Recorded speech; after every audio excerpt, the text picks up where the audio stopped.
আসসালামু আলাইকুম। আহ, আপনারা সবাই কেমন আছেন?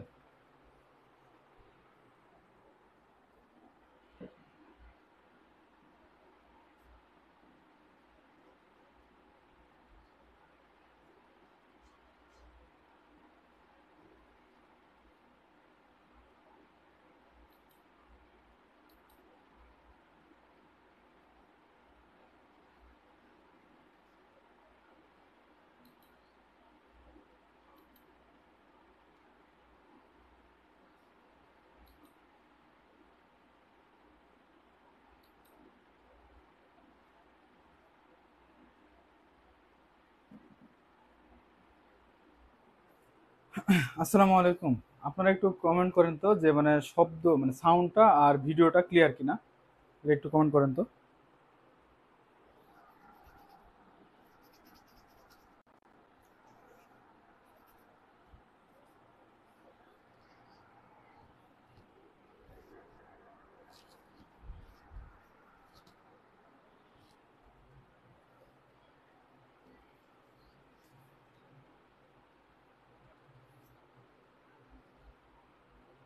আহ, আচ্ছা ঠিক আছে।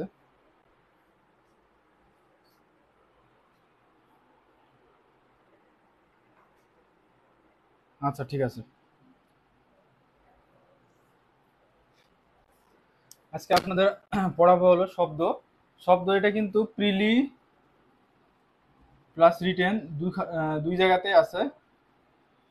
এর আগে বলেন যে গত দিনে যে আমরা আলো পড়াইছিলাম, আলো চ্যাপ্টারটা, এখানে কোনো সমস্যা আছে কিনা এটা একটু কমেন্ট করে জানান। যে মানে গত দিনের আলো চ্যাপ্টারটা কিছু মানে কোনো সমস্যা আছে কিনা। ওটা পড়লে ইনশাল্লাহ প্রিলি রিটেন দুটোই হয়ে যাবে। তো আপনারা শুধু দেখবেন যে আলোতে কোনো সমস্যা আছে কিনা, এটা একটু জানাবেন কাইন্ডলি। আর আজকে পড়াবো শব্দ, এটাও কিন্তু প্রিলি রিটেন দুই জায়গাতে আছে। তো ব্রিটেনে অনেক সময় আসে যে শব্দ কি, শব্দ সহজ যে ডেফিনেশন যেটা আছে যে শব্দ হলো শক্তির একটা তরঙ্গ রূপ। শক্তির তরঙ্গ রূপ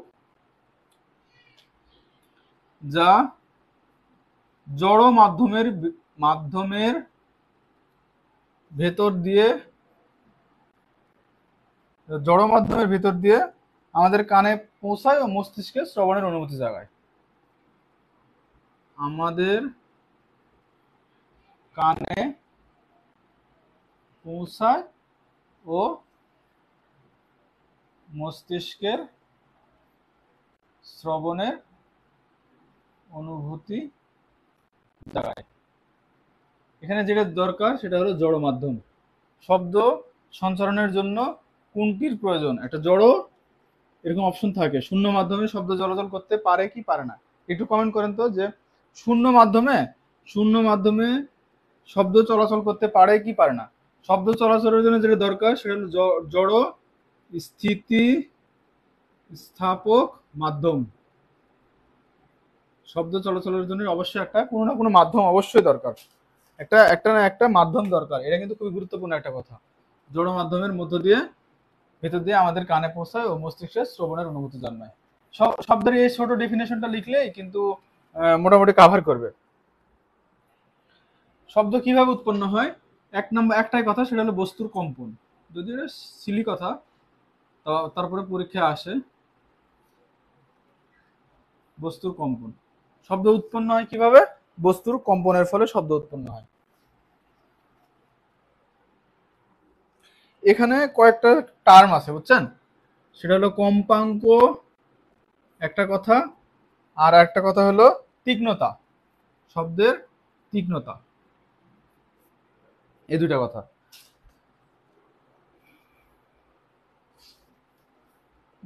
গত দিনের ক্লাসের একটু কথা একটু বলেন।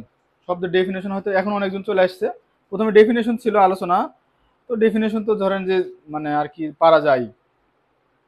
তো গত দিনের ক্লাসে কি কোনো কারো কোনো সমস্যা ছিল কিনা বা কোনো জায়গায় একটু আলোচনা করা লাগবে কিনা, এটা একটু কেউ কমেন্ট করেন তো।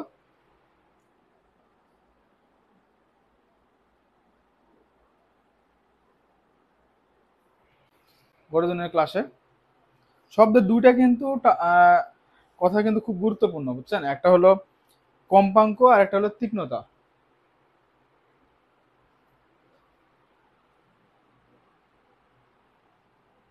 শব্দের কম্পাঙ্ক জিনিসটা কি?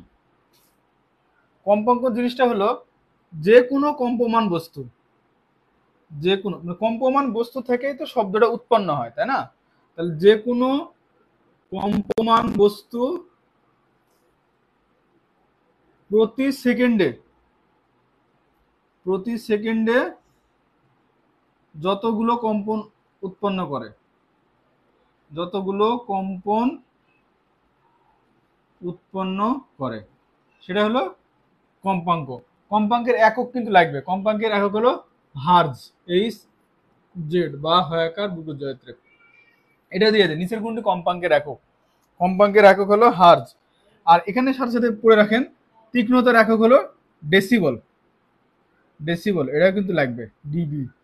তো কম্পাঙ্কের একক কিন্তু ডেসিবল মনে আসতে পারে, কিন্তু না, কম্পাঙ্কের একক হলো হার্জ। এরকম আসে নিচের কোনটি কম্পাঙ্কের একক, 1 নম্বরে হার্জ, 2 নম্বরে হলো বেল, 3 নম্বর ডেসিবেল, এরকম একটা দিয়ে দিল, বা ওই সেকেন্ড পার মিনিট, যাই হোক একটা কিছু দিল। তো তীক্ষ্ণতার একক হলো ডেসিবল আর কম্পাঙ্কের একক হলো হার্জ, এই দুটো কিন্তু লাগবে।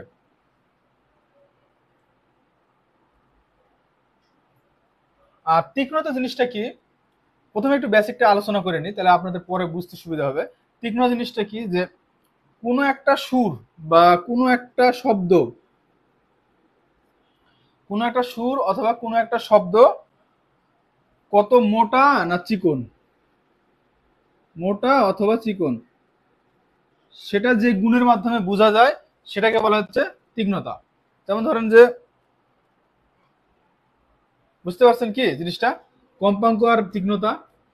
কম্পাঙ্কের ফলে শব্দ উৎপন্ন হয়, মানে একটা কোনো কম্পমান বস্তু প্রতি সেকেন্ডে যতগুলো কম্পন উৎপন্ন করতেছে সেটাই হলো কম্পাঙ্ক, এর একক হলো হার্জ। আর তীক্ষ্ণতা মানে হলো একটা সুর বা একটা শব্দ বা একটা গান বা যাই হোক, বা সঙ্গীত বা গান, সঙ্গীত বলা হয়, কতটা চিকন না কতটা মোটা। মেয়ে মানুষের কণ্ঠ কিন্তু বেশি চিকন, মানে মেয়ে মানুষের কণ্ঠের তীক্ষ্ণতা কি বেশি না কম বলেন তো? ছেলেদের কণ্ঠ কিন্তু মোটা বেশি। মোটা কণ্ঠ কাদের? ছেলেদের। প্রশ্নটা কিন্তু এবার ঘুরেও দিবে, বুঝতে পারছেন? ছেলেদের। আর চিকন কণ্ঠ হলো মেয়েদের, বুঝতে পারছেন?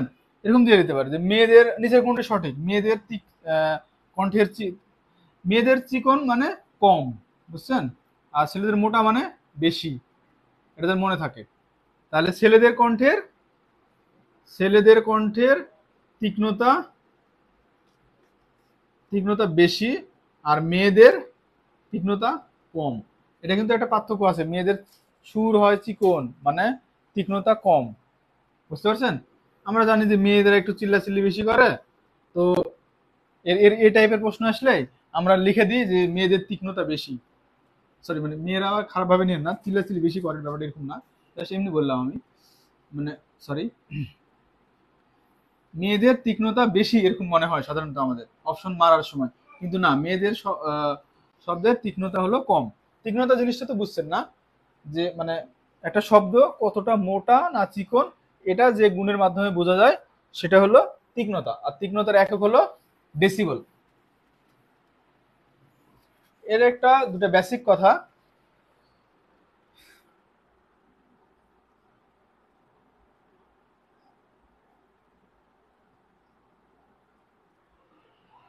এখানে 3টা কথা লিখে রাখেন সবাই। একটা হলো শব্দ দূষণ, বধির আর কানের পর্দা ফেটে যায়, এটা একদম মনে রাখবেন।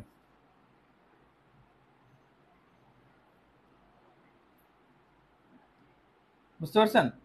কত কত মাত্রার উপরে তীক্ষ্ণতা, কত মাত্রার চেয়ে বেশি হলে শব্দ দূষণ হয়। শব্দ দূষণ হলো 65 ডেসিবল। মানুষ কত মাত্রার শব্দ শুনলে মানুষ বধির হয়ে যায়, কত মাত্রার উপরে? 105 ডেসিবল। আর যদি বলা হয় যে কত মাত্রার উপরে শব্দ হলে কানের পর্দা ফেটে যায়, সেটা হলো 120 ডেসিবল। ক্লিয়ার? এটা কি ঠিক ঠিক বুঝতে পারছেন? যদি বলা হয় যে কত মাত্রার শব্দ উৎপন্ন হলে মানুষের কানের পর্দা ফেটে যায় 120 ডেসিবেল। বেশিরভাগ আসে কিন্তু বধিরটা বেশি আসে, যে 105 ডেসিবেল শব্দের বেশি তীক্ষ্ণতার বেশি শব্দ যদি মানুষ কন্টিনিউয়াসলি শুনতে থাকে তাহলে মানুষ বধির হয়ে যেতে পারে। আর শব্দ দূষণের ক্ষেত্রে হলো 65 ডেসিবেল। 120-এর সাথে উল্টাপাল্টা করবেন না। 120 হলো কানের পর্দা ফেটে যায়।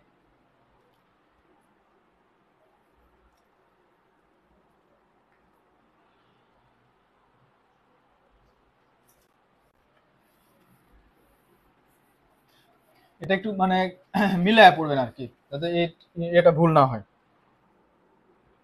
আর শব্দ সঞ্চারণ যদি কৌশল আসে, শব্দ সঞ্চারণ, শব্দ সবসময় অনুদৈর্ঘ্য তরঙ্গ আকারে সঞ্চারিত হয়। অনুদৈর্ঘ্য, এক কথা, এখানে ধরেন একটা বস্তু থেকে ড্রামে বাড়ি দিলাম, শব্দ হলো, আর এটা ধরেন আমাদের কান, হ্যাঁ, তো শব্দ সবসময় এই বরাবর চলে যায়, এই বরাবর চলে যায়, অনুদৈর্ঘ্য তরঙ্গ আকারে পৌঁছায়। অনুদৈর্ঘ্য শব্দ কিভাবে মানুষের কানে আসে? অনুদৈর্ঘ্য তরঙ্গ আকারে।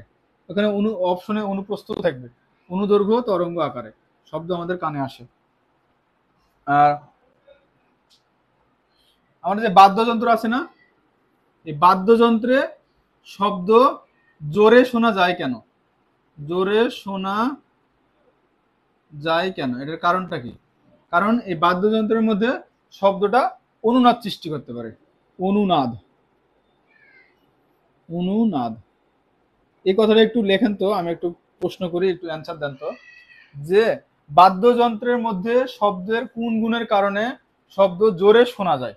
বাদ্যযন্ত্রের ভিতরে, বাদ্যযন্ত্রের ভেতরে শব্দের কোন গুণের কারণে শব্দ জোরে শোনা যায়? এটা একটু কমেন্ট করেন তো সবাই, এটা কমেন্ট করেন, যদিও এখনই পড়ালাম। এটা উত্তর হবে অনুনাদ। এটা একটু একটু কাইন্ডলি কমেন্ট করেন।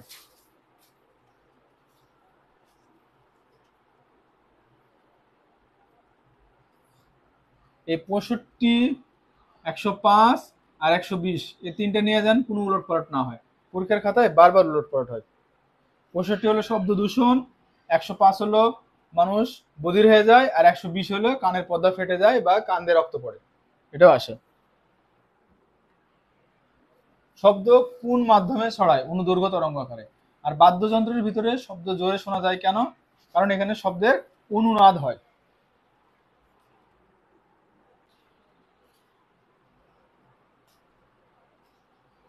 শব্দ সঞ্চারণ নিয়ে একটা কথা বলে দিই, সেটা হলো একটা শব্দ সঞ্চারণের জন্য জড় মাধ্যম প্রয়োজন, জড় স্থিতিস্থাপক মাধ্যম প্রয়োজন, 1 নম্বর কথা। 2 নম্বর হলো ভ্যাকুয়াম বা শূন্য মাধ্যমে, শূন্য মাধ্যমে শব্দ সঞ্চারিত হয় না, শূন্য মাধ্যমে শব্দ শব্দ সঞ্চারিত হয় না। আর 3 নম্বর কথা হলো যে, আপনারা একটা কথা বলেন তো, যে চাঁদে শব্দ শোনা যাবে কি যাবে না? চাঁদে শব্দ শোনা যাবে কি না? যাবে কি যাবে না, এটা একটু কমেন্ট করেন তো। এবং কেন যাবে না? সরি, যদি না হয়ে থাকে তাহলে কেন, আর যদি শোনা যায় থাকে তাহলেই বা কেন?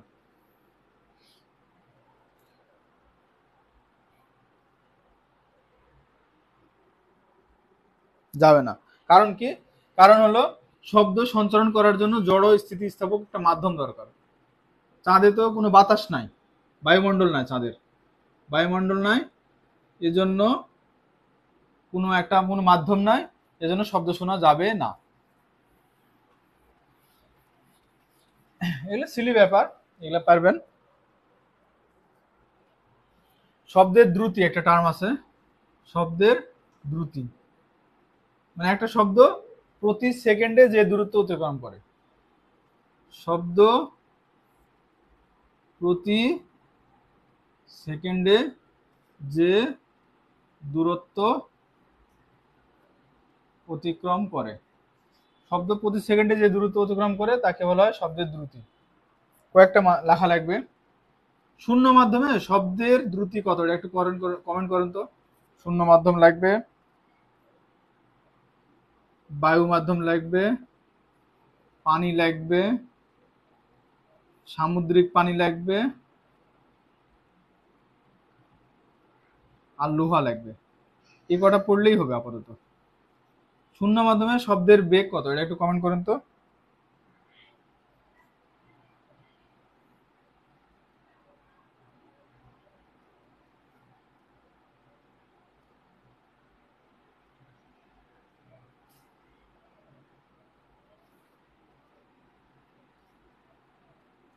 শূন্য মাধ্যমে তো শব্দের বেগ হলো 0 ms/মিটার/সেকেন্ড। বায়ু মাধ্যমে 332 মিটার/সেকেন্ড। অনেক বই আছে 320 মিটার/সেকেন্ড, এটাও অনেক বই আছে। 332 মিটার/সেকেন্ড অথবা 320 মিটার/সেকেন্ড। পানি নর্মাল যে আমরা পানি খাই সেই পানিতে হলো 1450 মিটার/সেকেন্ড। আর সামুদ্রিক পানিতে লবণ থাকে, সামুদ্রিক পানির ঘনত্ব একটু বেশি, এজন্য সামুদ্রিক পানিতে শব্দের বেগটা একটু বেশি, এটা খেয়াল করতে হবে।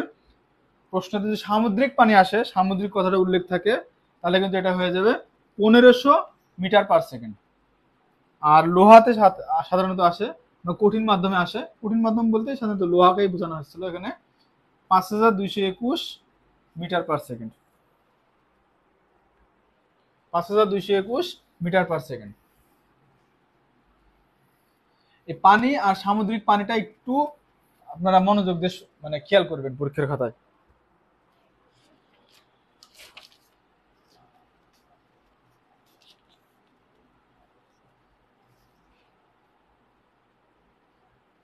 এই যে শব্দের দ্রুতি, শব্দের দ্রুতির নিয়ামক হলো কয়টা বলেন তো? নিয়ামক এরাও আসে পরীক্ষা, নিয়ামক কয়টা? 2টা। এটা কিন্তু খুব ভালোভাবে খেয়াল করবেন, এখান থেকে অনেক প্রশ্ন আসে। একটা হলো তাপমাত্রা, বুঝবেন খুব ভালোভাবে, আর একটা হলো আর্দ্রতা, খুব ভালোভাবে বুঝবেন।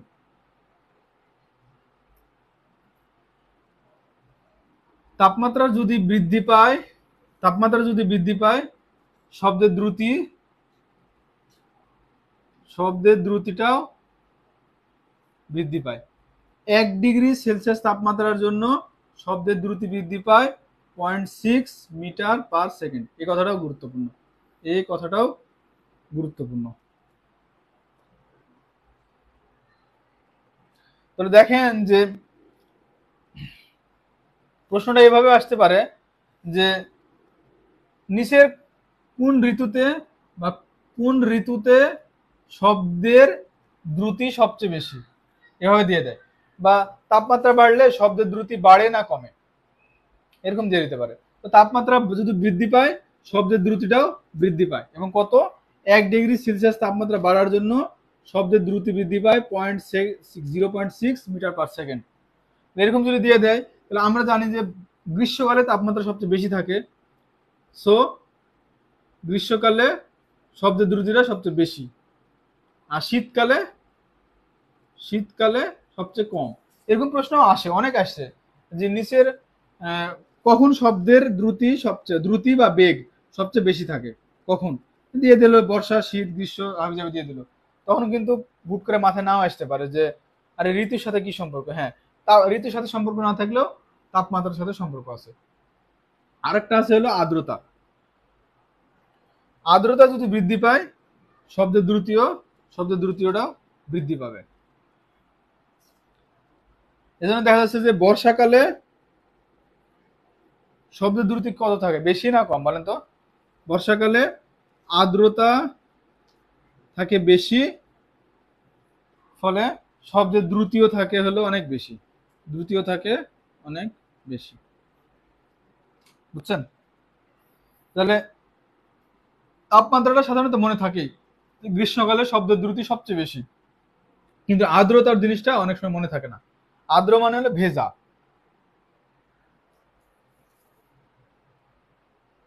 বর্ষাকালে বাতাসটা অনেক ভেজা থাকে। আর্দ্র বায়ু মানে ভেজা বায়ু, আর্দ্রতা মানে ভেজা, মানে বায়ুর সাথে বায়ু আছে, সাথে হলো জলীয় বাষ্প আছে, জলীয় বাষ্প বা পানি আছে, একই কথায় পানি আছে। তাহলে কি বাতাস হচ্ছে পানির ঘনত্ব একটু বেশি, তো তার মানে মিশ্রিত যে বায়ু, মানে মানে এক কথা আর্দ্র যে বায়ু, সেই বায়ুতে পানি প্লাস জলীয় বাষ্প আছে। সো শব্দের দ্রুতিটা, শুধু বায়ু যদি থাকতো তাহলে তার সাথে কিন্তু পানিটা একটু হলে মিশ্রিত অবস্থায় আছে ওই বাতাসে, সো শব্দের দ্রুতিটা বেড়ে যায়।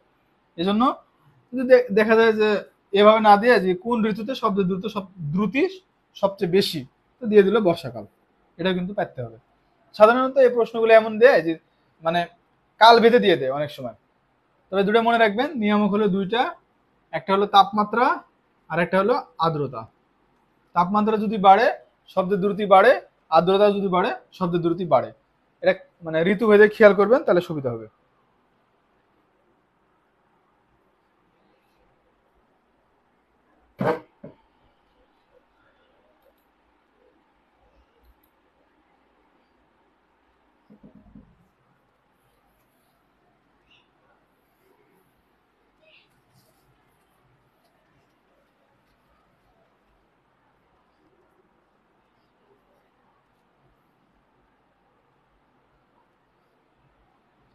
আরেকটা জিনিস বুঝার আছে, সেটা হলো স্বর আর একটা হলো বিট। স্বর জিনিসটা কি আর বিট জিনিসটা কি?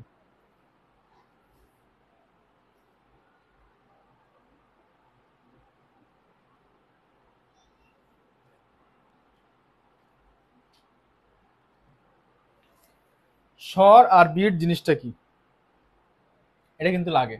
স্বর কি, স্বরের বৈশিষ্ট্য লিখুন, এটা রিটেনে আসে। আবার বিট কি, বিটের বৈশিষ্ট্য লেখো, এটাও রিটেনে আসে। বুঝছেন? স্বর কি, স্বরের বৈশিষ্ট্য লেখো।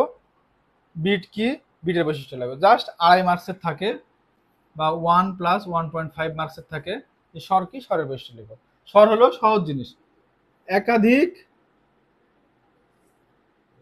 কম্পাঙ্ক বিশিষ্ট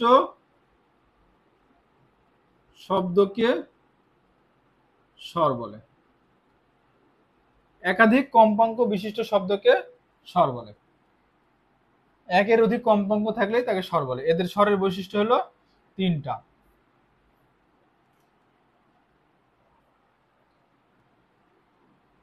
তীব্রতা বা প্রাবল্য, তীক্ষ্ণতা, আর একটা হলো গুণ বা জাতি। গুণ বা জাতি, এই 3টে। শুধু একটু লিখলে দেখা গেল 2.5 মার্কস পেয়ে যাবেন। আর বিজ্ঞানে অনেক লেখা লাগে, টাইম পাওয়া যায় না। বুঝছেন?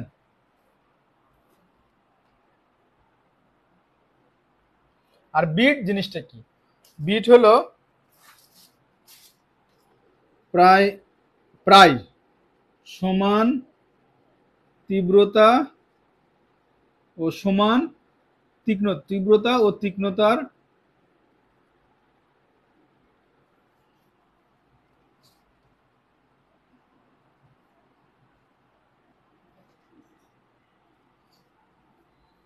দুটি শব্দ একই দিকে অগ্রসর হলে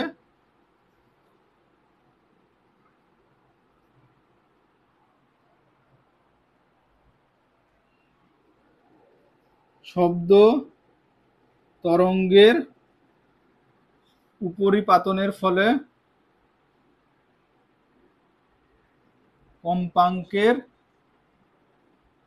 কম্পাঙ্কের হ্রাস বৃদ্ধি ঘটে, একে বিট বলে। বিট জিনিসটা আপনারা মনে হয় বুঝতে পারেননি, আমি একটু ক্লিয়ার করে দিচ্ছি। ধরেন যে এখান থেকে উৎপন্ন হইতেছে এই হলো তীব্রতা ও কম্পাঙ্কের একটা শব্দ, প্রায় সিমিলারলি আরেকটাও তীব্রতা ও কম্পাঙ্কের আরেকটা শব্দ উৎপন্ন হয়েছে প্রায় সিমিলারলি।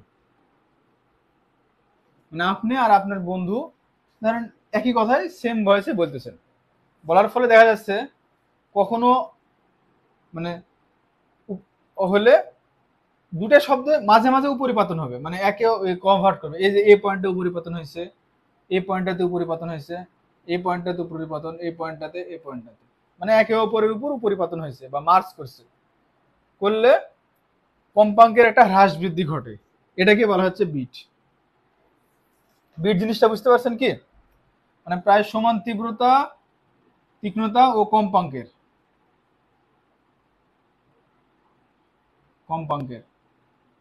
সমান তীব্রতা, তীক্ষ্ণতা ও কম্পাঙ্কের দুইটা শব্দ যদি একই দিকে অগ্রসর হয়, এই যে একই দিকে অগ্রসর হয়, তাহলে শব্দ তরঙ্গের উপরিপাতন হয়। এই যে এখানে উপরিপাতন হইতেছে, উপরিপাতনের ফলে কম্পাঙ্কের হ্রাস বৃদ্ধি ঘটে, হয় কম্পাঙ্কটা বাড়ে অনেক সময় অথবা কম্পাঙ্কটা কমে, এটাকেই বিট বলে।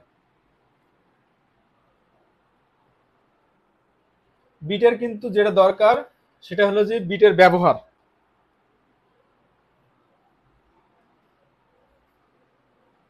এটার সাহায্যে সুর, শলাকার,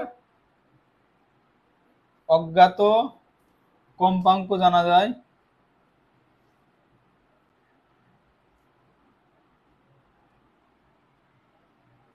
বাদ্যযন্ত্রের সুর নির্ণয় করা যায়,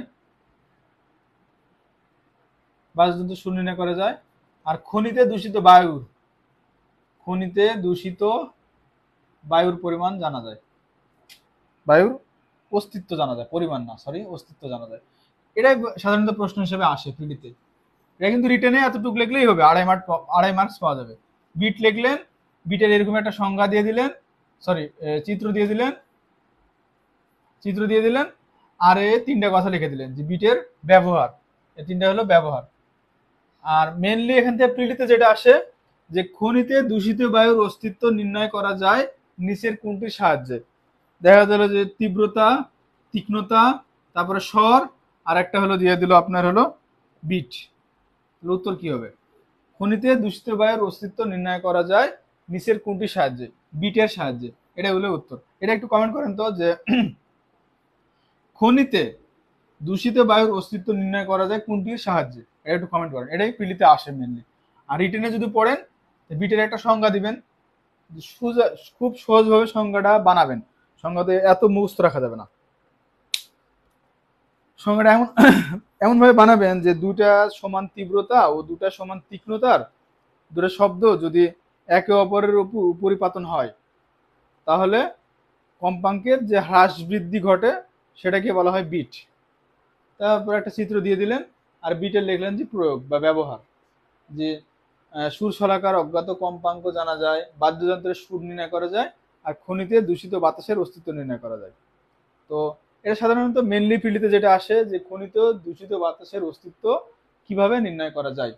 একটা হলো যে তীব্রতা, তীক্ষ্ণতা, স্বর, বিট, যাই দিয়ে দিল বিট। বিটের কিন্তু আরেকটা নাম আছে, বিটের অপর নাম হলো স্বরকম্প। স্বরকম্প, বিট বা স্বরকম্প একই কথা। স্বর এক জিনিস আর স্বরকম্প আর এক জিনিস, এটা কিন্তু খেয়াল করবেন। আগে যেটা পড়ালাম স্বর, একাধিক কম্পাঙ্ক থাকলে ওটা স্বর, আর বিটের অপর নামই হলো স্বরকম্প। দিয়ে দিল যে ধ্বনিতে দূষিত বাতাসের অস্তিত্ব কিভাবে নির্ণয় করা যায়, স্বর আর স্বরকম্প এরকম দিয়ে দিল কয়ে স্বর, ক্ষয়ে দিয়ে দিল হলো স্বরকম্প। তাহলে কিন্তু স্বরকম্প বা বিট, এটাই উত্তর হবে। বুঝছেন? এটা কিন্তু খেয়াল করবেন। আপনারা এই স্বর আর বিটটা কি ক্লিয়ার হয়েছেন কিনা একটু বলেন তো। বিট, স্বর, স্বর, স্বর আর বিট বা স্বরকম্প, এই বিষয়টা ক্লিয়ার হয়েছেন কিনা একটু কমেন্ট করেন তো, তাহলে আরেকবার বলবো।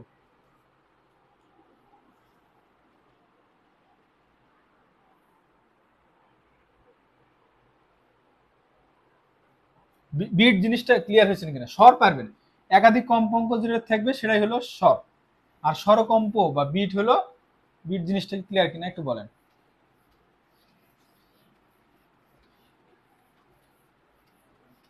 বিট এগুলো আসলে একটু কঠিন লাগে। বিট আরেকবার সংক্ষেপে বলে দিচ্ছি। বিট, বিট মানে হলো একই তীব্রতা, তীক্ষ্ণতা ও কম্পাঙ্কের, সেম, প্রায় প্রায় একই, প্রায় সমান বা প্রায় একই তীব্রতা। মানে ধরেন আপনি একটা কথা বলতেছেন, আমার পাশ থেকে সেম কথাগুলো আরেকজন বলতেছে, তাহলে ওর তীব্রতা, তীক্ষ্ণতা এবং কম্পাঙ্ক একই হবে।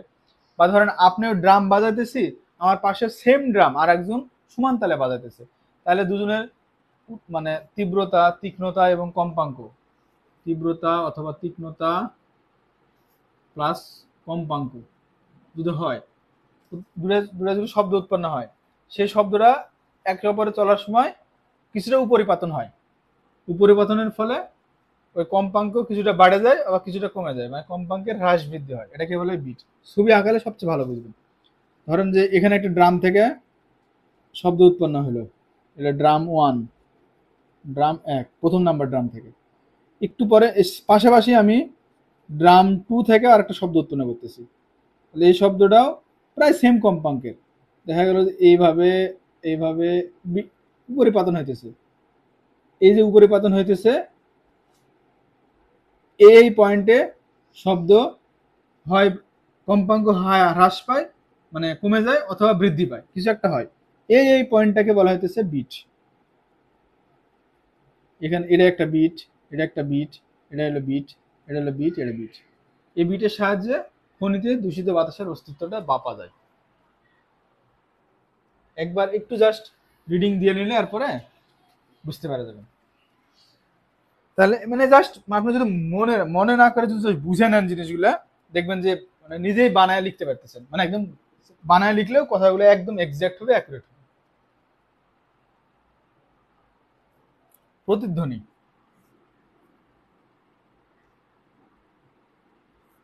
এটা প্রিলিতেও আসে, রিটেনেও আসে। রিটেনে আসেই, রিটেনে প্রতিধ্বনি হলো সবচেয়ে গুরুত্বপূর্ণ একটা টপিকস, আসেই মিস নাই। এটা সবাই জানে প্রতিধ্বনি জিনিসটাকে। একটা উৎস থেকে শব্দ তৈরি হয়েছে, হওয়ার পরে সেই শব্দটা যদি দূরবর্তী কোনো মাধ্যমে বাধা পায়, আবার প্রথম মাধ্যমে ফিরে আসে, শ্রোতার কাছে যদি ফিরে আসে, তাহলে একটা শব্দের যে পুনরায় প্রতিধ্বনি হয়, মানে পুনরায় মূলধ্বনির যে পুনরাবৃত্ত হয়, তাকে প্রতিধ্বনি বলা হয়। প্রতিধ্বনি সবাই জানে, এটা এখানে টাইম নষ্ট না করে এই উৎস, কিন্তু এটা যেটা দরকার, একটা উৎস থেকে এই যে শ্রোতা, যে প্রতিফলক, এর মধ্যবর্তী দূরত্ব হওয়া উচিত 16.6 মিটার। মানে এখানে ধরেন আমি আছি, আমি মানে আমি একটা শব্দ উৎপন্ন করলাম, এই শব্দটা এখানে ধরেন আছে হলো স্কুলের দেওয়াল বা পাহাড়। স্কুলের দেওয়াল আছে ধরেন, এখানে স্কুলের দেওয়াল আছে, এই দেওয়ালে বাধা পায়, আবার আমার কাছে শব্দটা ফিরে আসলো। ফিরে আসলে আমি ধরেন যে যে শব্দ কলম উচ্চারণ করছি, কলমটা আবারও শুনতে পাবো, কলম কলম কলম কলম। এটাই হলো প্রতিধ্বনি, এটা সবাই জানি আমরা।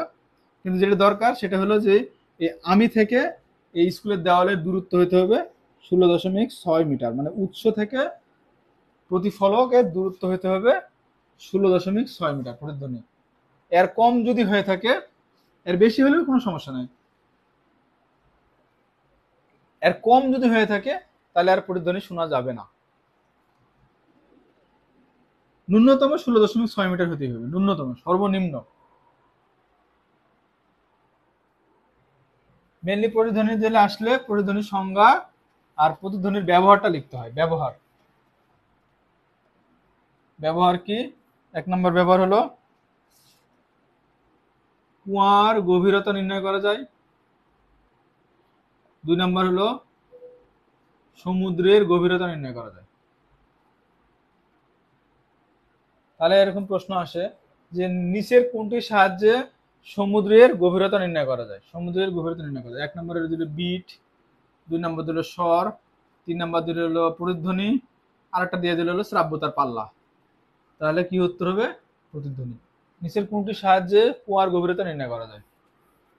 প্রতিধ্বনির সাহায্যে।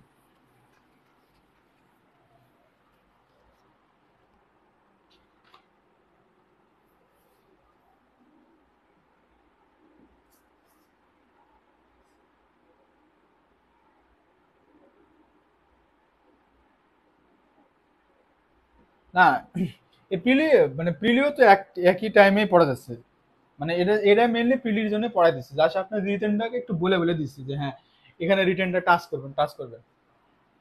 এটা প্রত্যেকটাই মানে ফুললি প্রিলির জন্য লাগবে। শ্রাব্যতার পাল্লা, এটা পুরোটাই প্রিলির জন্য লাগবে, কিন্তু একই একই পড়া তো, এই জন্য জাস্ট আপনাদেরকে বলে রাখতেছি যাতে আপনার পড়ার সময় ফোকাসটা ভালো থাকে।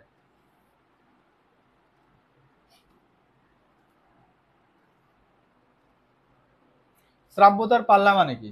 আমরা যে কম্পাঙ্ক শুনতে পাই সেটা হলো শ্রাব্যতার পাল্লা। মানে একটা উৎস থেকে শব্দ উৎপন্ন হচ্ছে, সেই উৎসের, মানে ধরেন ড্রাম বাজাতেছি বা যেখানে হোক একটা উৎস থেকে শব্দ উৎপন্ন হচ্ছে, সেই উৎসের কম্পাঙ্ক যদি 20 হার্জ থেকে 20 কে কে মানে 1000, 20,000 হার্জ অথবা 20,000 হার্জ এর মধ্যে হয়ে থাকে, তাহলে তাকে বলা হচ্ছে শ্রাব্যতার পাল্লা। মানে 20 হার্জের কম যদি হয়ে থাকে তাহলে সেই শব্দ আমরা শুনতে পাবো না, মানে ধরেন 10 হার্জ 15 হার্জ শুনতে পাবো না। আবার যদি 21,000 হার্জ হয়ে থাকে তাহলেও আমরা সেই শব্দ শুনতে পাবো না। এক কথা, কোনো একটা শব্দের বা কোনো একটা উৎসের কম্পাঙ্ক, কোনো একটা উৎস থেকে কম্পাঙ্ক হলেই তো শব্দটা শুনতে পাই আমরা। কোনো একটা উৎসের কম্পাঙ্ক যদি 20 হার্জ থেকে 20,000 হার্জের মধ্যে হয় তাহলে তাকে বলা হয় শ্রাব্যতার পাল্লা। কোনো একটা উৎসের কম্পাঙ্ক, কোনো উৎসের কম্পাঙ্ক, একটা উৎসের কম্পাঙ্ক যদি 20 হার্জ থেকে, হার্জ মানে কি, একক, একটা কম্পাঙ্কের একক, 20 হার্জ 22 হার্জ। কোনো একটা উৎসের কম্পাঙ্ক যদি 20 হার্জ থেকে 20,000 হার্জের মধ্যে হয় সেটাকে বলা হচ্ছে শ্রাব্যতার পাল্লা।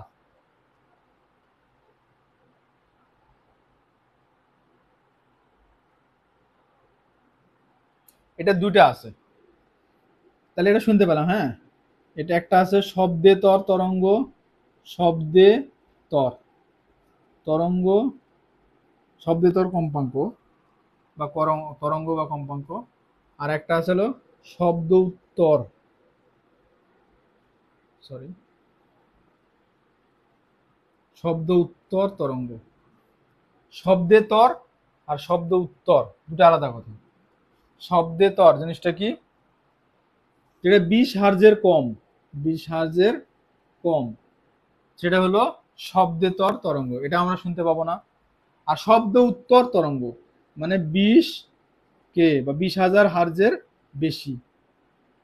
তাহলে আপনারা একটু কমেন্ট করেন তো যে সব 20,000 হার্জের বেশি তরঙ্গের কম্পাঙ্ককে কি বলা হয়, শব্দে তর তরঙ্গ বা শব্দ উত্তর তরঙ্গ, কোনটা?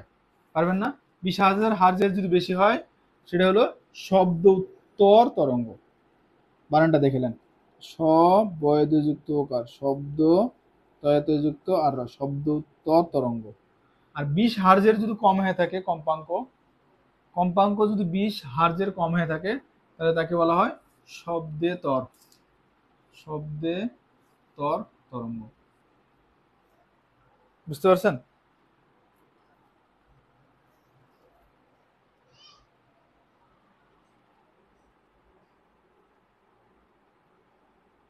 হ্যাঁ, নোটগুলো তো প্রত্যেকটা নোটই পিডিএফ এ দিয়ে দেওয়া হয়, বুঝছেন? প্রত্যেক আপনারা হয়তো হোয়াটসঅ্যাপ গ্রুপে অ্যাড নাই এজন্য পাননি। আলোরটাও দিছি, এটাও দিয়েছি, হোয়াটসঅ্যাপ গ্রুপে দিয়ে দিছি, হোয়াটসঅ্যাপ গ্রুপেই দিয়ে দিছি, দেখেন। একটা শব্দেতর তরঙ্গ আর একটা শব্দতর তরঙ্গ, কিন্তু এখানে শ্রাব্যতার পাল্লাটা লাগে। যেমন ধরেন যে মানুষেরটা লাগে যে মানুষ 20,000 হার্জ পর্যন্ত শব্দ শুনতে পায়, এর বেশি হলে শুনতে পায় না। মানুষটা লাগে, কুকুরেরটা লাগে, পরীক্ষা আসে যে কুকুরের শ্রাব্যতার সীমা কত বা শব্দোত্তর পাল্লার সীমা কত। কুকুরের হলো 35,000 হার্জ, সরি 35,000 হার্জ, কে মানে হাজার। আর একটা হলো বাদুড়, বাদুড়ের সবচেয়ে বেশি, সেটা হলো 1,00,000 হার্জ, 1,00,000 হার্জ। বুঝতে পারছেন জিনিসটা? মানুষের শব্দোত্তর তরঙ্গর পাল্লা হলো, মানুষ 20,000-এর বেশি হলে শুনতে পায় না, মানে 25,000 তরঙ্গ দৈর্ঘ্য যদি হয়ে থাকে, কম্পাঙ্ক যদি 25,000 হয়ে থাকে তাহলে মানুষ এটা শুনতে পাবে না, কিন্তু কুকুর ঠিকই শুনতে পাবে। আবার যদি 40,000 হয়ে থাকে, 40 হার্জ কম্পাঙ্ক, মানে প্রতি সেকেন্ডে একটা জায়গায় যদি বাড়ি দিই, প্রতি সেকেন্ডে 40,000 বার ওই জিনিসটা কাটতেছে, তাহলে ওই জিনিসটা কুকুরও শুনতে পাবে না, বাদুড় শুনতে পাবে। একটা জায়গায় যদি বাড়ি দিই, ওখানে যদি 1.5 লাখ বার, মানে প্রতি সেকেন্ডে মানে 1,20,000 বার, ধরেন 1.2 লাখ, 1.5 লাখ বার যদি কাঁপে তাহলে বাদুড়ে শুনতে পাবে না, 1 লাখ পর্যন্ত বাদুড়ের শোনা।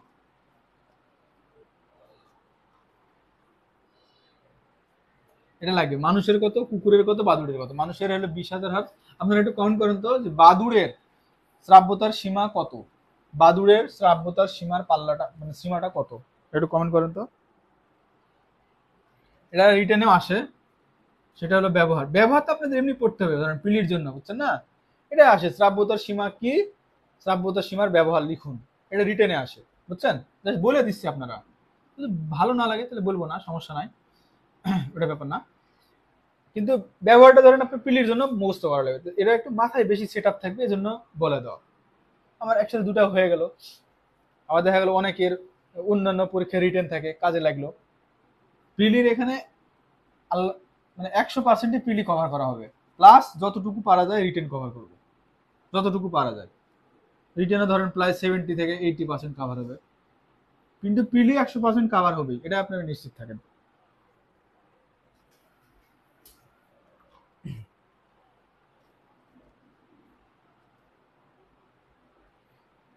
যেমন ধরেন যে রোগ নির্ণয় করতে ব্যবহৃত হয়, রোগ নির্ণয়ে আমরা যে আল্ট্রাসোনোগ্রাফি মেশিন ব্যবহার করি না, ultrasonography, USG, ultrasonography, ultrasonography machine যে ব্যবহার করে হয়, এখানে এখানে শব্দ উত্তর তরঙ্গ ব্যবহার করা হয়। শব্দ উত্তর মানে মানুষের ক্ষেত্রে 20,000 হার্জের বেশি শব্দ এখানে ব্যবহার করা হয়। শব্দ উত্তর মানে এটা আপনারা বলতে পারবেন যে আল্ট্রা মানে শ্রাব্যতার সীমাও বলতে পারবেন, বা শব্দ তরঙ্গ ব্যবহারও লিখে দিতে পারবেন। আল্ট্রাসোনোগ্রাফি মেশিনে শব্দ তরঙ্গ ব্যবহার করা হয়। এটার সাহায্যে সমুদ্রের গভীরতা নির্ণয় করা যায়, সমুদ্রের গভীরতা নির্ণয় করা যায় এই শ্রাব্যতার সীমার সাহায্যে। হিমশৈল আছে না, টাইটানিক জাহাজ যেটাদের ডুবে গেছিল, ওই হিমশৈল, হিম মানে পাহাড়, পাহাড়ের বরফ, হিমশৈল। এক জাহাজ থেকে আরেক জাহাজের অবস্থান, জাহাজের অবস্থান, এটা হলো এই শ্রাব্যতার সীমা দিয়ে নির্ণয় করা যায়, বুঝছেন? সমুদ্রের গভীরতা নির্ণয় করা যায়, আল্ট্রাসোনোগ্রাফি মেশিনটা দিয়ে যে রোগ নির্ণয় এটা করা যায়, বিভিন্ন রোগ নির্ণয় ও চিকিৎসা ক্ষেত্রে ব্যবহৃত হয়। যে সূক্ষ্ম ইলেকট্রনিক যন্ত্রপাতি পরিষ্কার করতে ব্যবহৃত হয়, সূক্ষ্ম ইলেকট্রনিক যন্ত্রপাতি পরিষ্কার করতে ব্যবহৃত হয়, বুঝছেন? এটা যে মেনলি আসে পরীক্ষায় পিডিতে, এটা আর এটা, এটা আসে। আল্ট্রাসোনোগ্রাফি এটা কম আসে, কিন্তু খুব কম। ওই হিমশৈলী এবং উড়োজাহাজের অবস্থান নির্ণয় করতে কোনটি নিচের কোনটি ব্যবহৃত হয়? 1 নম্বর দিয়ে দিল হলো প্রতিধ্বনি, 2 নম্বর দিয়ে দিল হলো বিট, 3 নম্বর দিয়ে দিল হলো শ্রাব্যতার পাল্লা, 4 নম্বর দিয়ে দিল যে একটা কিছু দিল, কম্পাঙ্ক দিল, বা যাই হোক একটা কিছু দিল। তাহলে উত্তর কি হবে? যে হিমশৈলী বা জাহাজের অবস্থান নির্ণয় করতে কোনটি ব্যবহৃত হয়? অবশ্যই শ্রাব্যতার পাল্লা, শ্রাব্যতার পাল্লা, বুঝতে পারছেন? বা সূক্ষ্ম ইলেকট্রনিক এটা আসে না, এটা খুব কম আসে, কিন্তু এটা খুব বেশি আসে রেডিতে। সূক্ষ্ম ইলেকট্রনিক যন্ত্রপাতি পরিষ্কার করতে কোনটি ব্যবহৃত হয়? শ্রাব্যতার পাল্লা।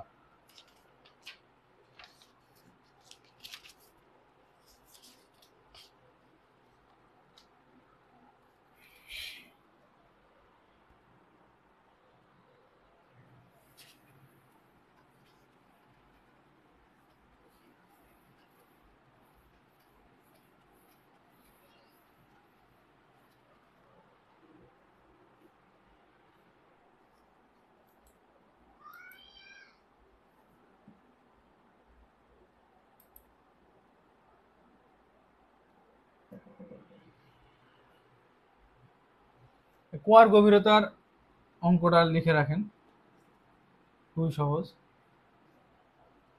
আমরা জানি বেগ মানে কি বলেন তো? বেগ মানে দূরত্ব ভাগ সময়। তাহলে দূরত্ব মানে কত? বেগ গুণ সময়।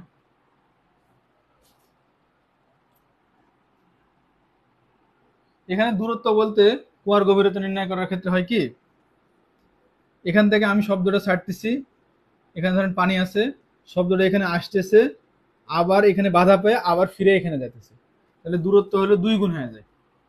2 গুণ দূরত্ব মানে এইচ ইজিক্যাল টু বেগ মানে ভি গুণ সময় মানে টি।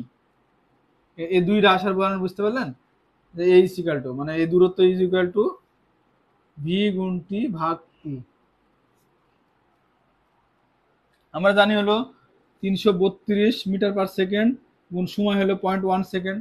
মানে মানুষের মানে এর আগে বললাম দর্শন অনুভূতি ছিল হলো 0.1 সেকেন্ড, শ্রবণ অনুভূতিও মানে 1 সেকেন্ড লাগে, শব্দটা উৎপন্ন হওয়া থেকে আমার কাছে মানে ব্রেনে আসতে 1 সেকেন্ড সময় লাগে। 332 গুণ 0.1 ভাগ 2, সেটা কত হয় দেখেন, 16.6 মিটার। 16.6 মিটার।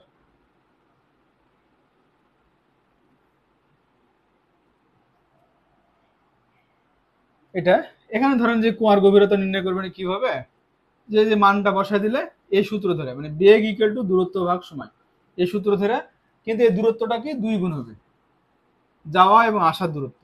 এটা কিন্তু পরীক্ষার খাতে খেয়াল রাখতে হবে, দিয়ে যে যে কোনো কুয়ার গভীরতা বের করে ফেলতে পারবেন। এখন একটা গুরুত্বপূর্ণ টপিক আলোচনা করব,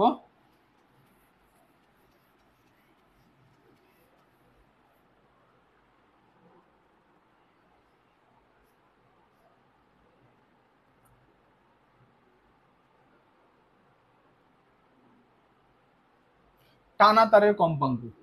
এটা কিন্তু আসে, এখান থেকে বিভিন্ন রকমের প্রশ্ন আসে। টানা তারের কম্পাঙ্ক, টানা তারের কম্পাঙ্ক, এটা কিন্তু এখন আলোচনা করব।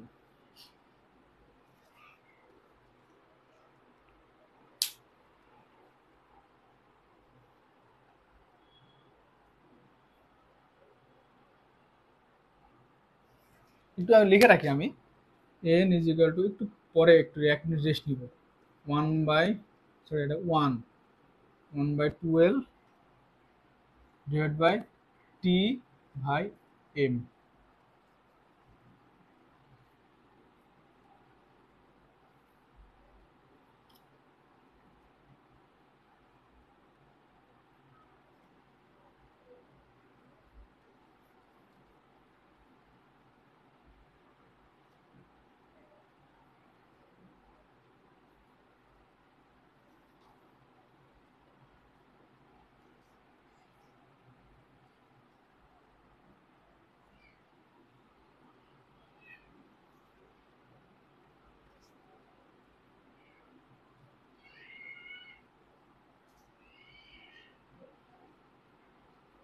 বুঝছেন, টানা তারের সূত্র হলো এটা।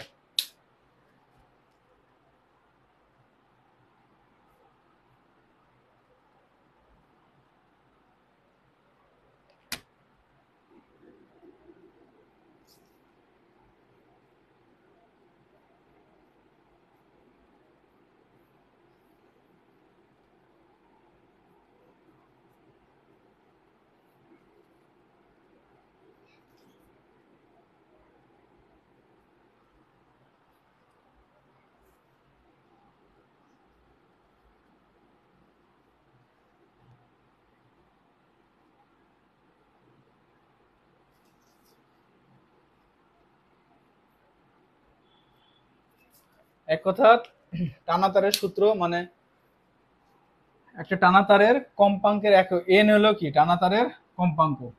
এন ইজ ইকুয়াল টু, টানা তারের কম্পাঙ্ক n is equal to 1/12 root over T by M. এই এল হলো তারের দৈর্ঘ্য, এম হলো একক দৈর্ঘ্যে ভর, আর টি হলো টানের একক, টান, টি মানে টান। এখান থেকে যেটা আসে সেটা হলো যে টানা তারের ক্ষেত্রে এটা খেয়াল করবেন যে 1/, মানে ব্যস্তানুপাতিক, বুঝছেন, মানে বাড়লে কমে, তাহলে দৈর্ঘ্য যদি বাড়ানো হয় তারের দৈর্ঘ্য, বুঝছেন, 1/l। দেখেন এখান থেকে যদি সূত্রটা নেন, এন ইজ প্রপোর্শনাল 1/l আসে।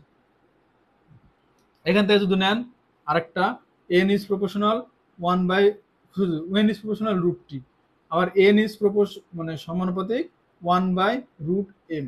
এক কথা, দৈর্ঘ্য যদি বাড়ানো হয় টানা তারের টানটা হলো কমে যাবে, দৈর্ঘ্য টান যদি বাড়ানো হয় তাহলে এর রুট পরিমাণ বাড়বে। এক কথা, এখানে যদি খেয়াল করে দেখেন জিনিসটা একটু কি বুঝতে পারছেন, তাহলে দৈর্ঘ্যের সূত্র এটা, এন ইজ প্রপোর্শনাল 1/√l, মানে দৈর্ঘ্য যদি বাড়ানো হয় টান কমবে, দৈর্ঘ্য যদি কমানো হয় টান বাড়বে। টানের সূত্র দেখেন, মানে কম্পাঙ্ক বাড়বে আর কি, টানাতারে কম্পাঙ্ক। এখানে টান টান যদি বাড়ানো হয় তাহলে কম্পাঙ্ক বাড়বে, মানে সমানুপাতিক। টান যদি কমানো হয় তাহলে কম্পাঙ্ক কমবে। একক দৈর্ঘ্যে ভর যদি বাড়ানো হয় তাহলে কম্পাঙ্ক কমবে, যদি কমানো হয় তাহলে বাড়বে। এটা কি করে হিসাব করতেছেন? এখন প্রশ্ন আসে মাঝে মাঝে যে টানা তারের দৈর্ঘ্য যদি 4 গুণ বৃদ্ধি করা হয়, 4 গুণ, তাহলে ইয়াটা কত গুণ বাড়ে বা কত গুণ কমে। বা টানটা যদি ধরেন আপনি 9 গুণ বৃদ্ধি করা হয় তাহলে কত গুণ বাড়ে বা কমে, এটা একটু খেয়াল করে দেখেন। N is proportional root T, তাই না? টান ধরেন 9 গুণ বাড়ানো হয়েছে, 9 গুণ বাড়াইছি, তাহলে কি হবে? এন ইজ প্রপোর্শনাল রুট 9, 9 গুণ বাড়ানো হয়েছে, তাহলে রুট 9 মানে 3। তাহলে টান যদি 9 গুণ বাড়ানো হয় তাহলে কম্পাঙ্ক 3 গুণ বাড়বে। এরকম আসে প্রশ্নটা। শুধু এই কথাটুকু মনে রাখতে যদি পারেন তাহলে কিন্তু সবটা বের করতে পারবেন। আবার যদি দেখেন যে ভর ভর যদি 9 গুণ বাড়ানো হয়, এক্ষেত্রে কি হবে দেখেন। ভর ধরে 9 গুণ বাড়ানো হবে, তাহলে এন ইজ প্রপোর্শনাল 1/√9, তাই তো? তাহলে এন ইজ প্রপোর্শনাল 1/√3, এক কথা সরি 1/3, মানে ভর যদি 9 গুণ বাড়ানো হয় তাহলে কিন্তু কম্পাঙ্ক 3 গুণ কমে যাবে, 3 গুণ কমবে, কারণ এটা ব্যস্তানুপাতিক। 1 বাই মানে ব্যস্তানুপাতিক, মানে উল্টা হয়ে যাবে। এই জিনিসটা কি ক্লিয়ার হয়েছেন কিনা দেখেন। একটু একটু কমেন্ট করেন তো, যদি টানা তারের যদি এটা মানে টান টান যদি আমি 16 গুণ বৃদ্ধি করি তাহলে কম্পাঙ্ক কত গুণ বাড়বে বা কমবে? মানে 4 গুণ বাড়বে বা 4 গুণ কমবে, 16 গুণ বাড়বে না 16 গুণ কমবে?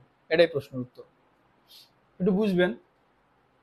মানে টি এর মান যদি আমরা 16 গুণ বৃদ্ধি করি, 16 গুণ বাড়ায় দিই, তাহলে এই যে কম্পাঙ্ক এন কত গুণ বাড়বে না কমবে? 16 গুণ বাড়বে না 16 গুণ কমবে, না 4 গুণ বাড়বে না 4 গুণ কমবে? এটা একটু লেখেন তো, যদি বুঝে থাকেন।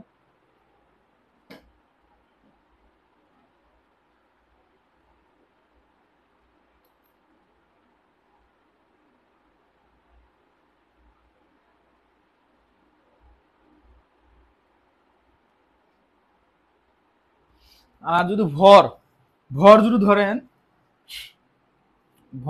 একটু বেশি বাড়াই দিলাম, আমি 25 গুণ কমায় দিলাম এই ভরটা, মানে এই ভরটা 25 গুণ কমায় দিলাম। ধরেন আগে 25 কেজি ছিল, এখন আমি 1 কেজি করে দিলাম। একটা কথার কথা, মানে এক কথা 25 গুণ কমায় দিলাম, এভাবে প্রশ্ন আসে।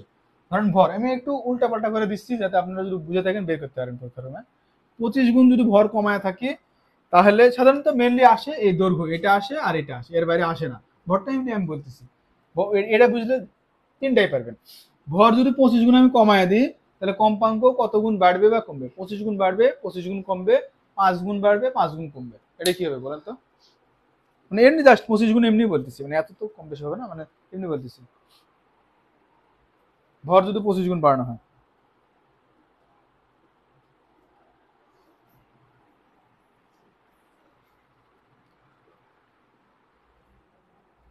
ভর আমি 25 গুণ যদি কমায় দিই তাহলে কি হবে? 5 গুণ বাড়বে না কমবে?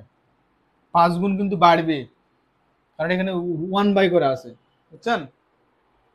5 গুণ কমবে না, 5 গুণ বাড়বে। ভর যদি আমি 25 গুণ কমায় দিই 5 গুণ বাড়বে। এবার দৈর্ঘ্যটা লেখেন তো। দৈর্ঘ্য যদি আমি দ্বিগুণ করে দিই, তাহলে কম্পাঙ্ক কত গুণ বাড়বে না কমবে? দৈর্ঘ্য দ্বিগুণ করে দিলে কম্পাঙ্ক অর্ধেক হয়ে যাবে, 1/2 মানে হাফ, বুঝতে পারছেন? দৈর্ঘ্য যদি দ্বিগুণ করে দিই, এই দৈর্ঘ্য এটা যদি 2 গুণ করে দিই তাহলে কত গুণ হবে? এটা যদি 2 গুণ করে দিই এটা হয়ে যাবে, কম্পাঙ্ক হয়ে যাবে অর্ধেক, উল্টাটা হবে। হ্যাঁ 5 গুণ বাড়বে, যেটা বুঝতে পারছেন, 5 গুণ বাড়বে। এটার থেকে কোনো অঙ্ক আসে না, এই জন্য এই সূত্র থেকে কোনো অঙ্ক প্র্যাকটিস করালাম না, এখান থেকে কোনো অঙ্ক আসে না।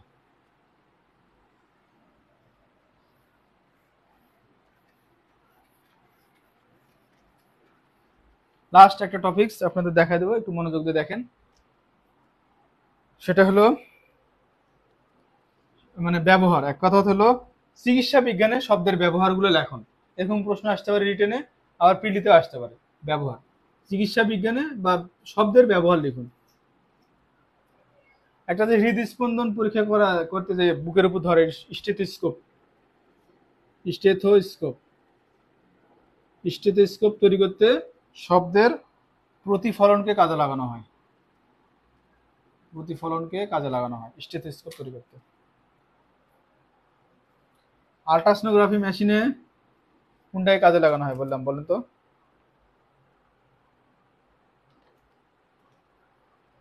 আল্ট্রাসোনোগ্রাফি মেশিনে প্রতিধ্বনি প্লাস শ্রাব্যতার পাল্লাকে কাজে লাগানো হয়, শ্রাব্যতার পাল্লাকে কাজে লাগানো হয়।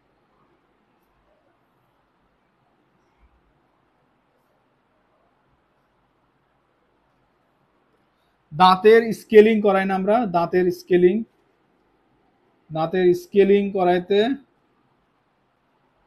শব্দোত্তর তরঙ্গ ব্যবহার করা হয়, শব্দোত্তর তরঙ্গ ব্যবহার করা হয় দাঁতের স্কেলিং করাইতে, শব্দোত্তর তরঙ্গ ব্যবহার করা হয়। কিডনি হয়, কিডনিতে শত পাথর, কিডনিতে পাথর হয়, এটা শুনছেন? কিডনিতে পাথর সরাইতে বা ভাঙে ফেলতে, গুঁড়ি করতে শব্দ তরঙ্গ ব্যবহার করে। এটাকে বলা হয়, এই চিকিৎসার নাম হলো lithotripsy, litho TRIPSY, lithotripsy. Lithotripsy মানে কি করে, কি কিডনিতে যখন পাথর হয়, এটা কিডনি, হ্যাঁ, এসবে পাথরে বেড়ে যাচ্ছে, তো কিডনি ধরেন পাথর হলে উপর থেকে শব্দ ইউজ করে এই পাথরটাকে গুঁড়া গুঁড়া করে ফেলে, গুঁড়া করে দিয়ে তখন আস্তে আস্তে পানি খাওয়ালে পেশাবের মাধ্যমে দিয়ে ওটা বের হয়ে যায়। এই যে চিকিৎসা, এটা করা হয় শব্দ উত্তর তরঙ্গ ব্যবহার করে, দাঁতের যে কিডনির পাথর চিকিৎসা করা হয়। ক্ষতিকারক জীবাণু ধ্বংস করতে, জীবাণু ধ্বংস করতে শব্দ তরঙ্গ ব্যবহার করা হয়। ব্যবহার একটু লিখলেই হবে, এই লিখলে আপনি 2.5 মার্কস পাবেন, আর এখান থেকে প্রিলি যা আসে পারে দেবেন। স্টেথোস্কোপ তৈরি হয় নিচের কোনটির মাধ্যমে, শব্দের কোন গুণকে কাজে লাগায়? শব্দের প্রতিফলন, শব্দের প্রতিফলিত হচ্ছে এই গুণকে কাজে লাগায়, বা প্রতিফলন বা প্রতিধ্বনি এটা কাজে লাগায় এটা করা হচ্ছে। আল্ট্রাসোনোগ্রাফি মেশিন আর শ্রাব্যতার পাল্লা। দাঁতের স্কেলিং করা হয় শব্দের কোন গুণটাকে কাজে লাগায়, সেটা হলো শব্দোত্তর তরঙ্গ। কিডনিতে পাথর ভাঙা এটা লাগে না, দাঁতের স্কেলিংটা লাগে, জীবাণু ধ্বংস করা শব্দ তরঙ্গ। এই শেষ।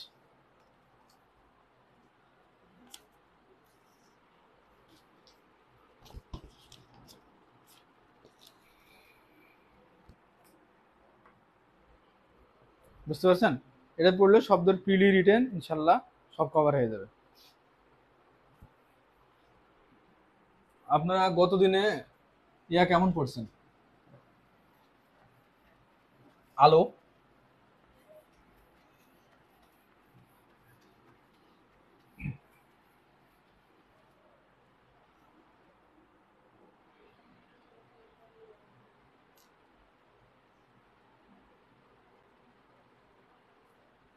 বলেন তো যে কোন আলোর প্রতিফলন সবচেয়ে বেশি?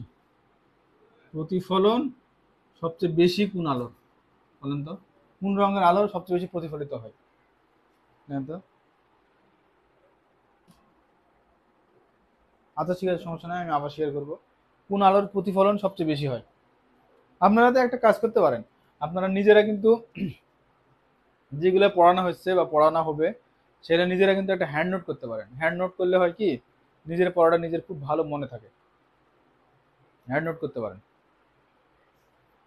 কোন আলোর প্রতিফলন সবচেয়ে বেশি? বলেন তো। হীরা উজ্জ্বল দেখায় কেন? এটা আলোর কোন গুণের কারণে দেখায় বলেন তো? হীরা উজ্জ্বল দেখায় কেন?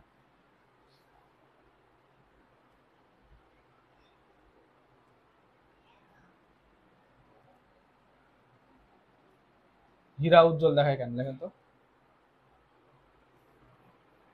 হীরা উজ্জ্বল দেখায় কেন? আলোর কোন মানে কোন গুণটার কারণে?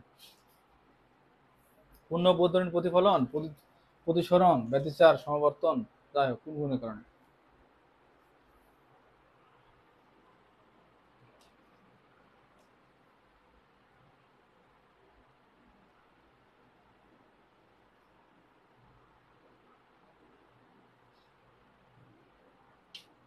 নৌকার বৈঠা, বৈঠা বাঁকা দেখায় কেন? বাঁকা দেখায় কেন বলুন তো? বৈঠা বাঁকা দেখার কারণ কি?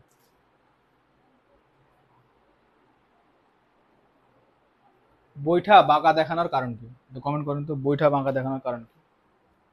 পড়লে পারা যাবে না, অবশ্যই পারার কথা এগুলো। আর যারা পারেন তারা কিন্তু বসে থাকবে না, বারবার রিভিশন দিবেন। যারা পারেন তারা পড়াশোনা চাকরি না পাওয়া পর্যন্ত রিভিশন দিতে থাকবে। দর্পণে, এটা যে দর্পণ আছে, দর্পণের পেছনে কোন ধাতুর প্রলেপ দেওয়া হয়? কার প্রলেপ দেওয়া হয়? কিসের প্রলেপ দেওয়া হয়? কিসের প্রলেপ দেওয়া হয়? কিসের প্রলেপ দেওয়া হয়? দর্পণের পিছনে কিসের প্রলেপ দেওয়া হয়? পারা লাগবে এটা। দর্পণের পিছনে কিসের প্রলেপ দেওয়া হয়? মানে একটা কাঁচের পিছনে কার প্রলেপ দিলে দর্পণ তৈরি হয়, এক কথা যেটা।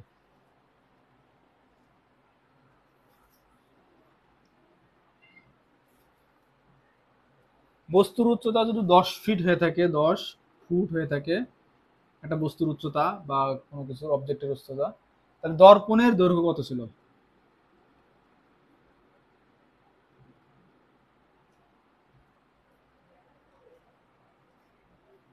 লেখা যায়, এটা লিখবেন।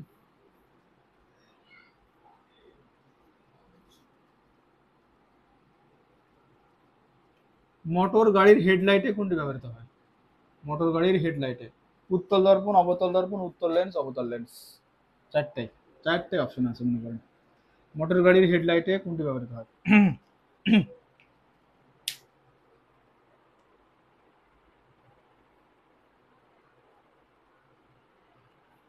উত্তল কি, লেন্স না দর্পণ? এটা লেখেন, উত্তল লেন্স না উত্তল দর্পণ? মোটর গাড়ির হেডলাইটে কোনটি ব্যবহৃত হয়?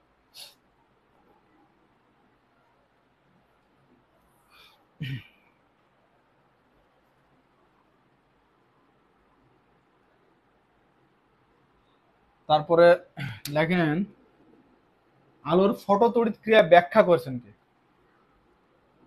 ফটো তড়িৎ ক্রিয়া ব্যাখ্যা করেন কে? আলোর ফটো তড়িৎ ক্রিয়া ব্যাখ্যা করেন কে? এটা লেখেন।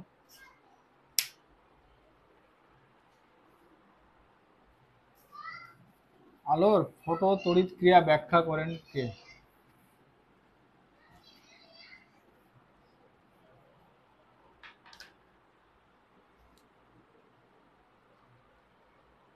উম,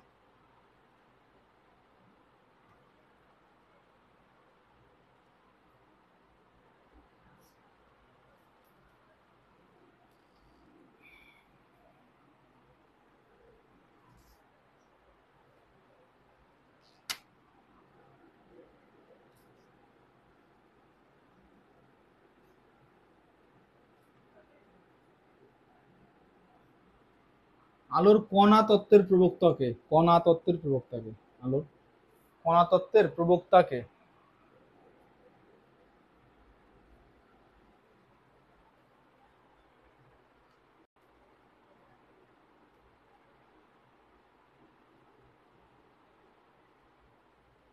মৌলিক রং কয়টি? মৌলিক রং কয়টি? 7টা না 3টে? মৌলিক রং কয়টি? 7টি না 3টি?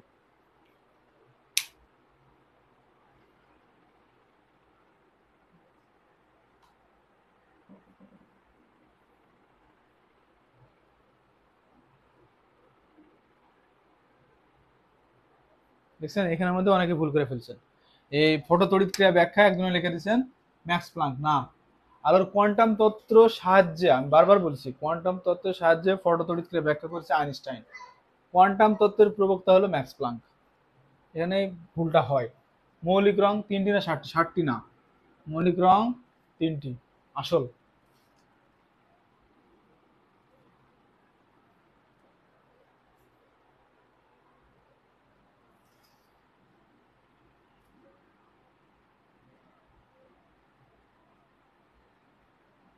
পেরিস্কোপ, পেরিস্কোপ তৈরি করা হয়েছে কোন আলোর কোন গুণটাকে কাজে লাগে? পেরিস্কোপ নামক যন্ত্রটা তৈরি করা হয়েছে আলোর কোন গুণকে কাজে লাগে? পেরিস্কোপ, পেরিস্কোপ নামক যন্ত্রটা তৈরি করা হয়েছে আলোর কোন গুণকে কাজে লাগায়?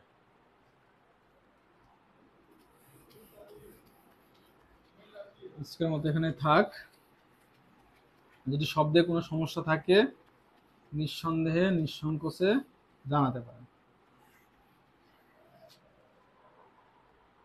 আর মানে এটা পড়লে শব্দ ইনশাআল্লাহ প্রিলি কভার হবেই, রিটেনও কভার হয়ে যাবে। এখানে একটা প্রশ্ন করেন তো, উত্তর দেন তো, যে বাদ্যযন্ত্রে যে অনেক শব্দ হয় এটা কোন গুণের কারণে? বাদ্যযন্ত্রেরটা একটু লেখেন। আর আরেকটা করেন যে শব্দ কোন কি মাধ্যমে চলাচল করে, অনুদৈর্ঘ্য না অনুপ্রস্থ? এ দুটো একটু কমেন্ট করেন।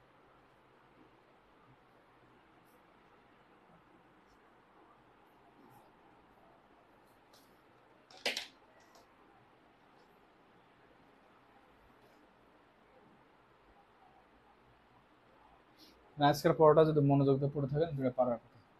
বাদ্যযন্ত্রের শব্দ বেশি হয় কোন কারণে, কোনটির কারণে? আর শব্দ অনুদৈর্ঘ্য না অনুপ্রস্থ তরঙ্গ আবার চলাচল করে বলেন।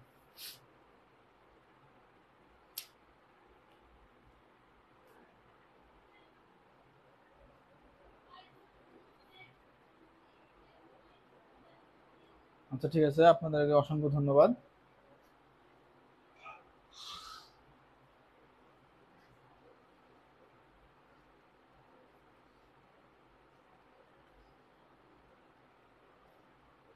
যদি কোনো শব্দ নিয়ে ইনকোয়ারি থাকে জানাতে পারেন।